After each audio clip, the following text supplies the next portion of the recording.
नमस्कार प्यारे बच्चों, कैसे हो आप सब। आपको याद है पिछली बार जब हम मिले थे तो हमने संज्ञा विषय पर बात की थी। हमने सीखा था संज्ञा के बारे में, संज्ञा क्या होता है। और मुझे उम्मीद है कि आपने संज्ञा अच्छी तरह से समझ लिया होगा, लेकिन फिर भी एक छोटा सा अभ्यास कर लेते हैं। आपको याद है संज्ञा का अर्थ क्या है? हाँ जी बताओ। संज्ञा माने नाम। संज्ञा का अर्थ है नाम, मतलब जिस व्यक्ति, वस्तु, स्थान या भाव आदि के नाम का बोध कराते हैं उसे हम संज्ञा कहते हैं। तो हमने संज्ञा के भेदों के बारे में भी जाना, जिसमें पहला भेद था व्यक्तिवाचक संज्ञा, दूसरा जातिवाचक संज्ञा और तीसरा भाववाचक संज्ञा। आज हम संज्ञा से आगे अब एक दूसरी सीढ़ी चढ़ेंगे, वो है सर्वनाम। जैसे संज्ञा के बारे में आपको बताया था, संज्ञा को इंग्लिश में कहते हैं नाउन। आज जो हमारा अगला विषय होने वाला है वो संज्ञा की ही अगली सीढ़ी है। ठीक है जी। तो इसका नाम है सर्वनाम। तो कौन सा विषय है आज हमारा? सर्वनाम। शाबाश। देखिए प्यारे बच्चों, विषय है हमारा सर्वनाम। इसे हम इंग्लिश में प्रोनाउन भी कहते हैं। क्या कहते हैं? प्रोनाउन। ठीक है जी। और पंजाबी में पढ़नाउन। पंजाबी में इसे क्या कहते हैं? पढ़नाउन। ये मैंने आपको इसलिए बताया ताकि, क्योंकि आप इन विषयों को भी पढ़ते रहते हो तो ये आपस में कोरिलेट होते हैं, एक दूसरे से संबंध रखते हैं और हमें जल्दी समझ में आता है।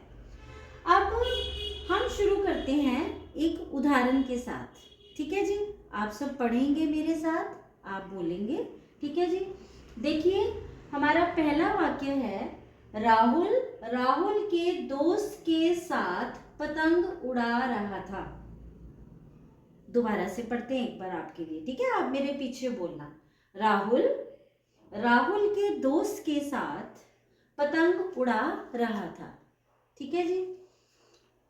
अब देखिए राहुल 2 बार आया, इसमें कुछ अजीब नहीं लगता आपको? राहुल बार बार आया है ना।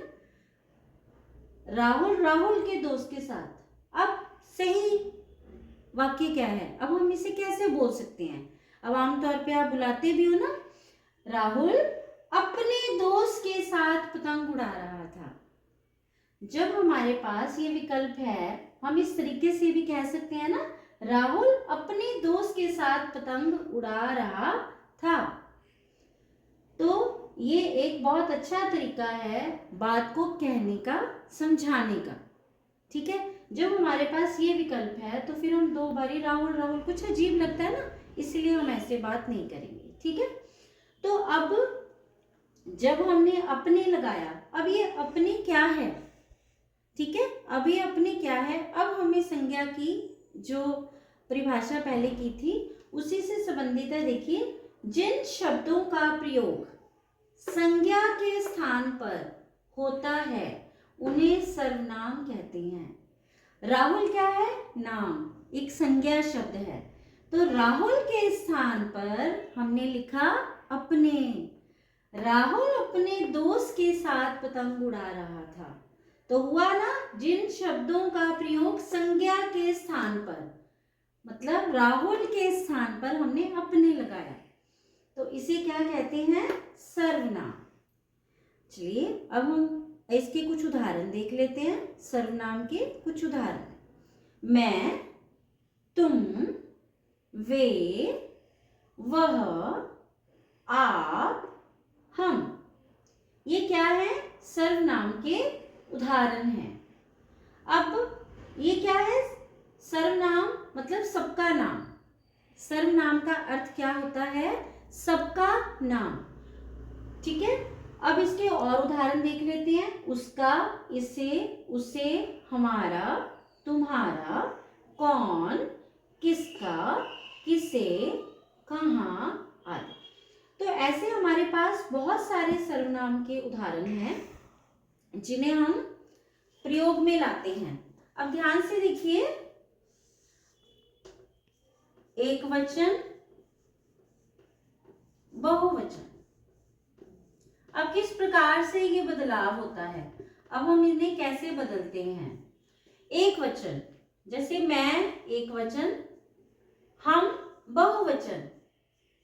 मैं पढ़ता हूं, हम पढ़ते हैं, तो ये इसका बहुवचन हो गया। ऐसे ही वह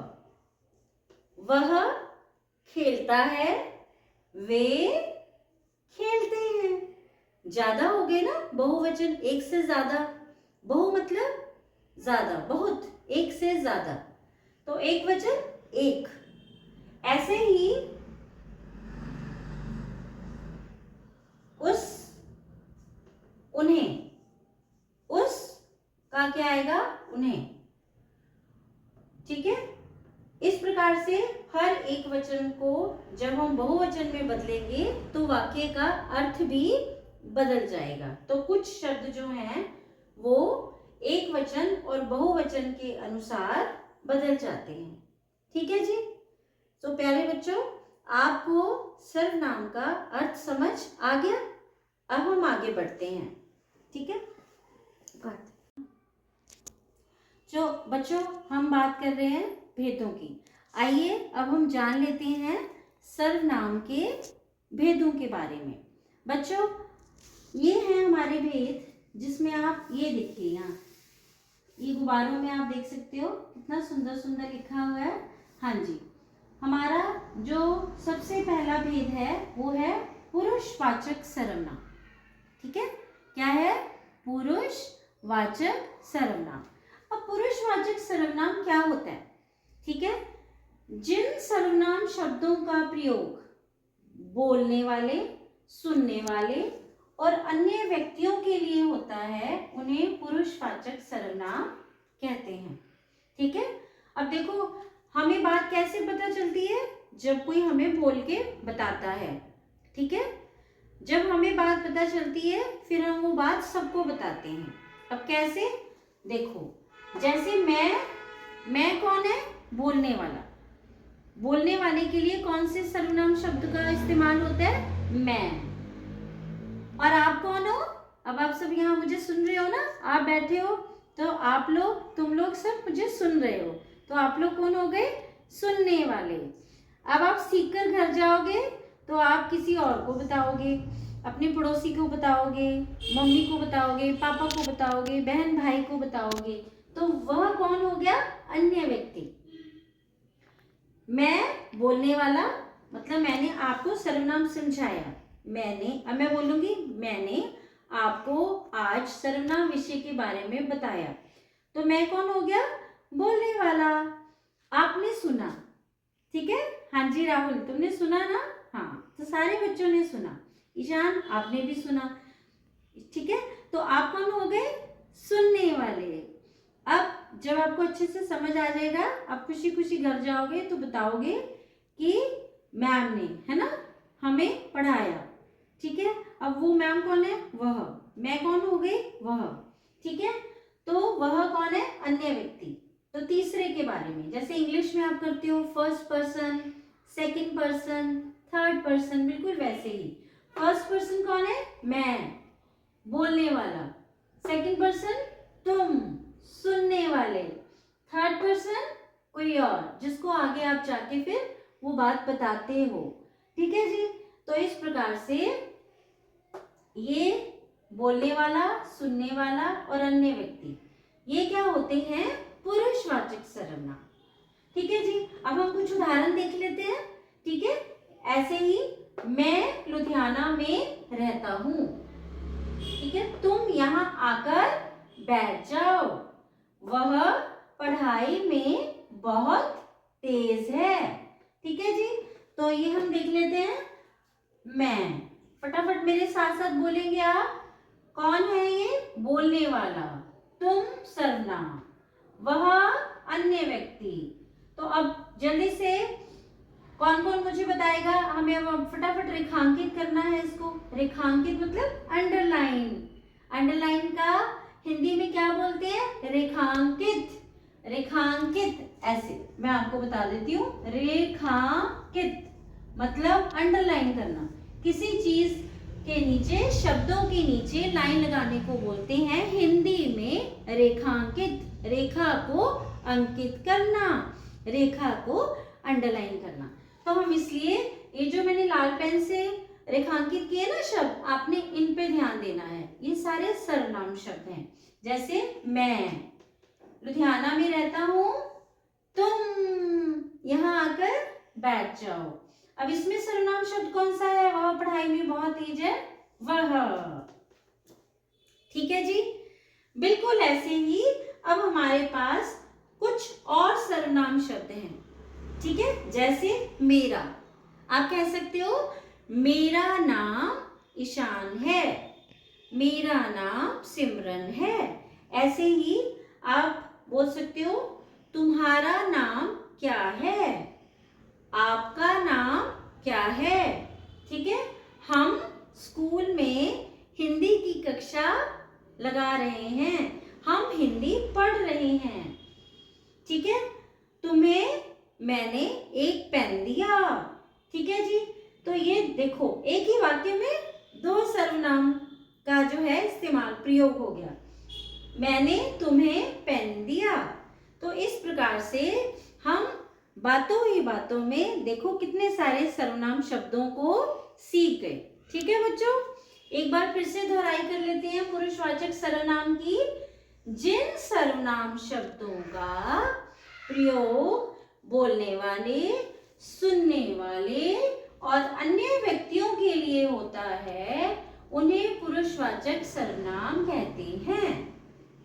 ठीक है जी, जैसे मैं बोलने वाला, तुम सुनने वाला, जिसको बात बताई गई वो उसने सुनी, फिर उसने आगे किसी तीसरे को बात बताई, तीसरे को अन्य व्यक्ति को, थर्ड पर्सन, तो वो हो गया वह।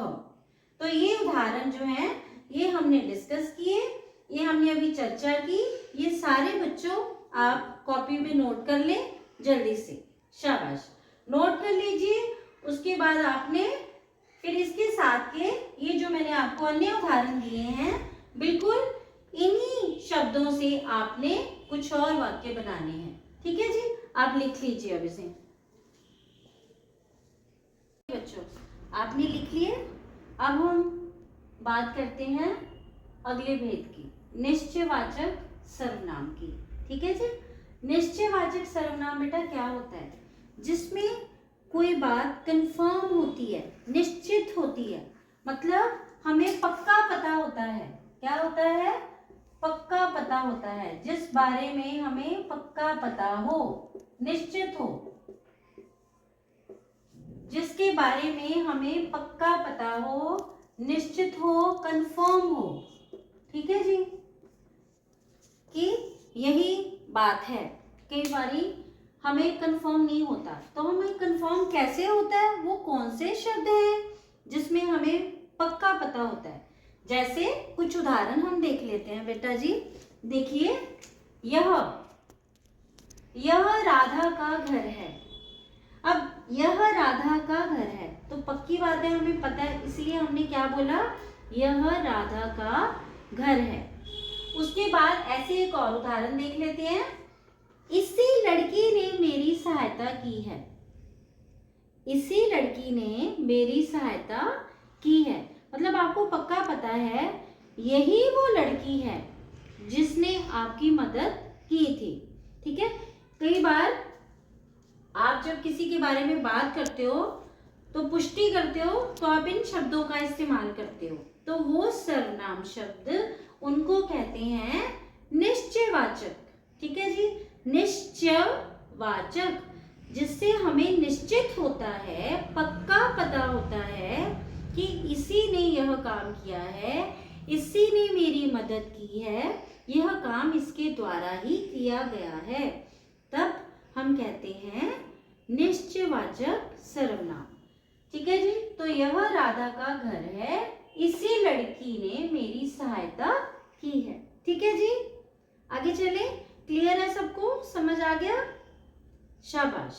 तो प्यारे बच्चों, साथ साथ आपने नोट भी कर लेना है, लिख भी लेना है। अगर कोई बात समझ ना आए तो उसे क्वेश्चन मार्क लगा देना, प्रश्नवाचक चिन्ह लगा देना कि आपको क्लियर नहीं है, फिर बाद में हम उसके बारे में फिर से बात कर लेंगे।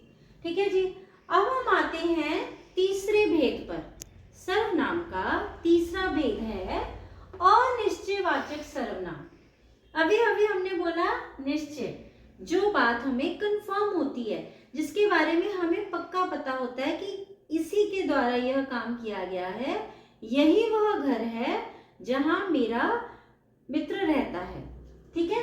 लेकिन अनिश्चय में कंफर्म नहीं होता, पक्का नहीं होता, निश्चित नहीं होता, थोड़ा बहुत शंका रहती है। पक्का नहीं होता, शंका रहती है कि ये है भी कि नहीं। अब कैसे पता चलेगा? जैसे कोई और कुछ, इसके उदाहरण है। अब हम इस पे वाक्य बनाएंगे, देखो ध्यान से। देखो बाहर दरवाजे पर, यहाँ आएगा बाहर दरवाजे पर, बाहर दरवाजे पर कोई आया है। क्या आएगा? बाहर दरवाजे पर कोई आया है। कई बार आपकी मम्मी कहते हैं ना, जाओ देखो बाहर दरवाजा किसी ने खटखटाया, देखो कोई आया है। हमें पता ही नहीं है कौन आया है, हमें कंफर्म ही नहीं है।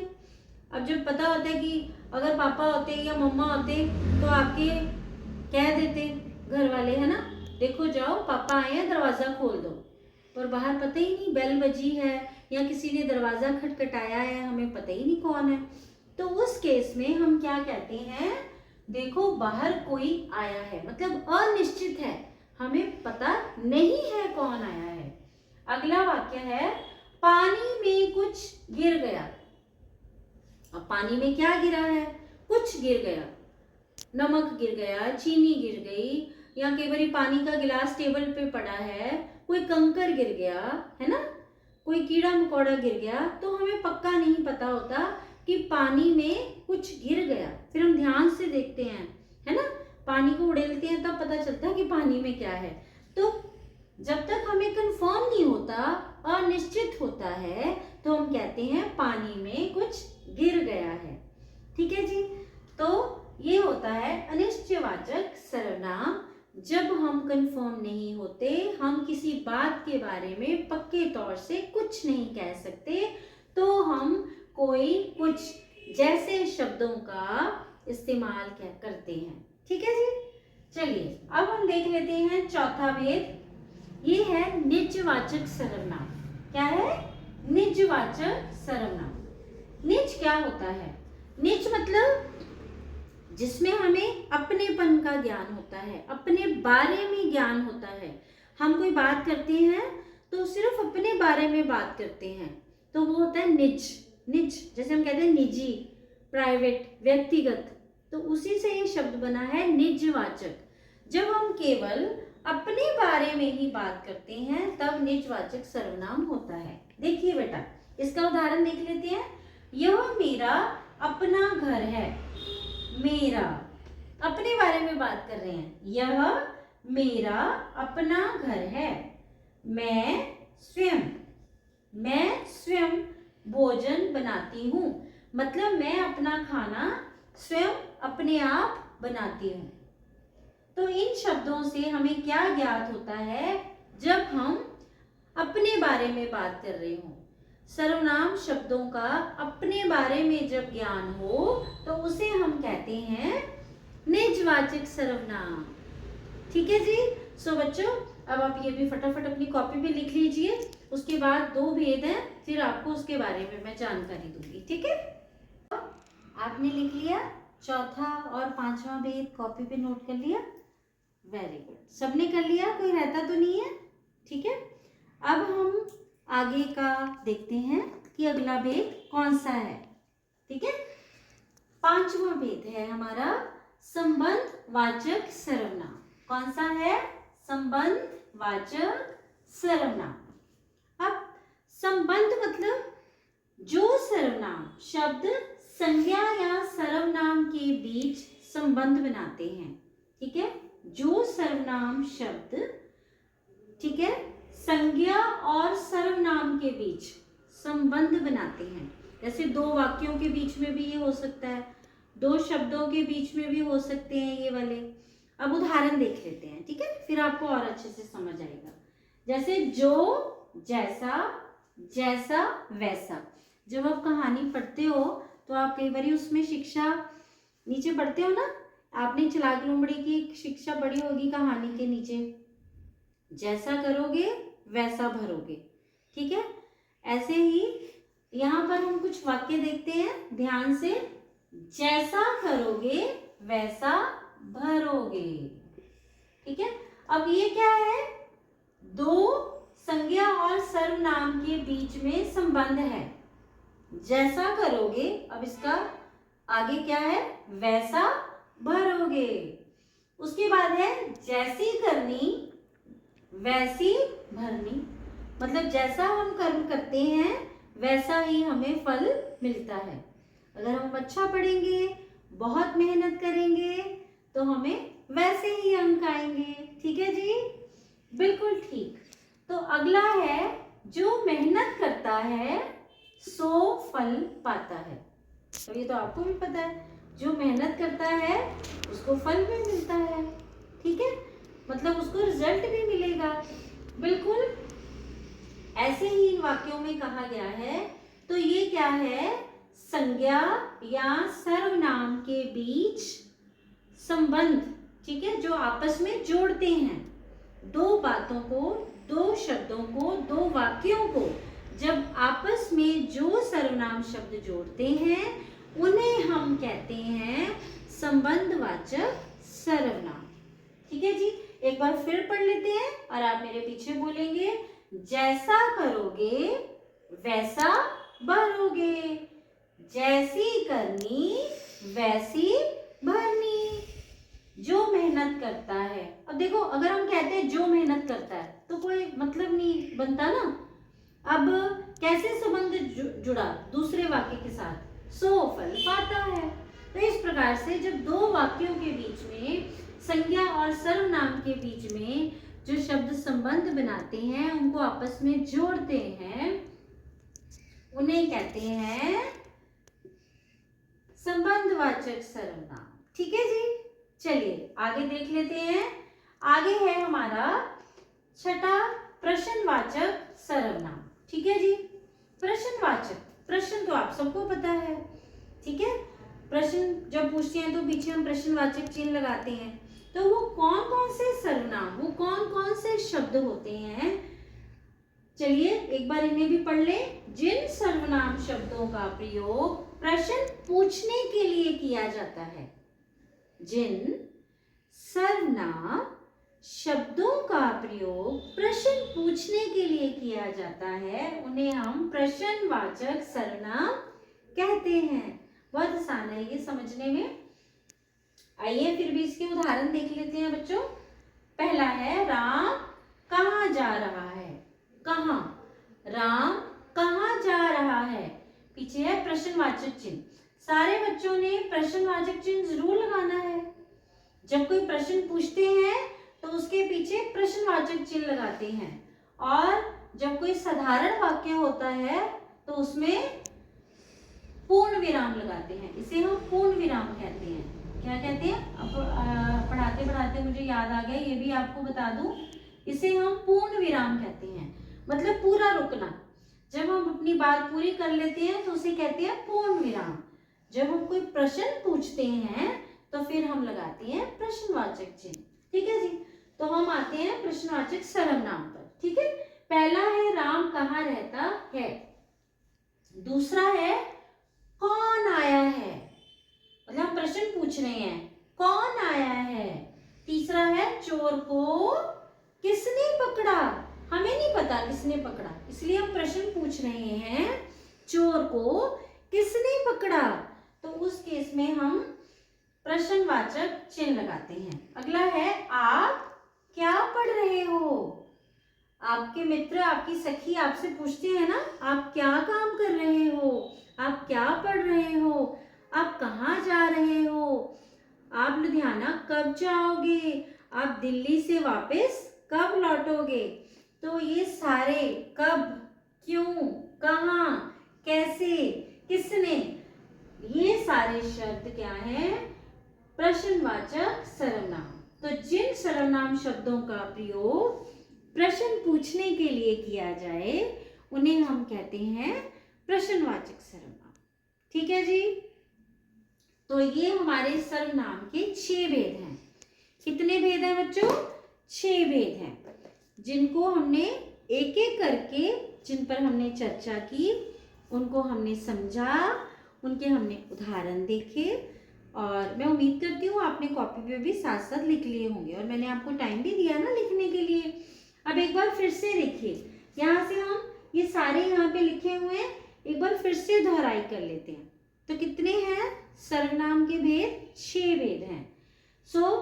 ठीक है, पहला भेद पुरुषवाचक सर्वनाम, ठीक है। दूसरा भेद निश्चयवाचक सर्वनाम। तीसरा भेद अनिश्चयवाचक सर्वनाम। चौथा भेद निजवाचक सर्वनाम। पांचवा था हमारा संबंधवाचक, ये आपके सामने भी लिखा हुआ है, संबंधवाचक सर्वनाम। और छठा है हमारा, नंबर 6 पे है प्रश्नवाचक सर्वनाम। तो इस प्रकार से सर्वनाम के कितने भेद हुए? 6 भेद। और ये 6 के 6 भेद आपने याद कर लेने हैं, और उदाहरण सहित आपने अपनी कॉपी पे भी नोट कर लेने हैं, लिख लेने हैं। और इस तरीके से, और फिर अगली बार जब हम मिलेंगे तो मैं आपको फिर से इसकी दोहराई में पूछूंगी, ठीक है। और आपको मैं पूछ भी सकती हूँ, वाक्य पूछ सकती हूँ, वाक्य कह सकती हूँ कि अब आप जो है इन पुरुषवाचक पर गोला लगाएं, ठीक है। तो आपने आपस में भी बातचीत करते रहना है, इससे क्या होगा, आपकी दोहराई और अच्छे से हो जाएगी। तो हमारा आज का विषय अब यहीं पर समाप्त होता है। आप सबने अपने गृह कार्य में इसकी दोहराई कर लेनी है। तो मिलते हैं अगली बार बच्चों एक नए विषय के साथ। नमस्कार। सारे बच्चे अपना ख्याल रखें, स्वस्थ रहें, प्रसन्न रहें। बाय बाय बेटा, टेक केयर।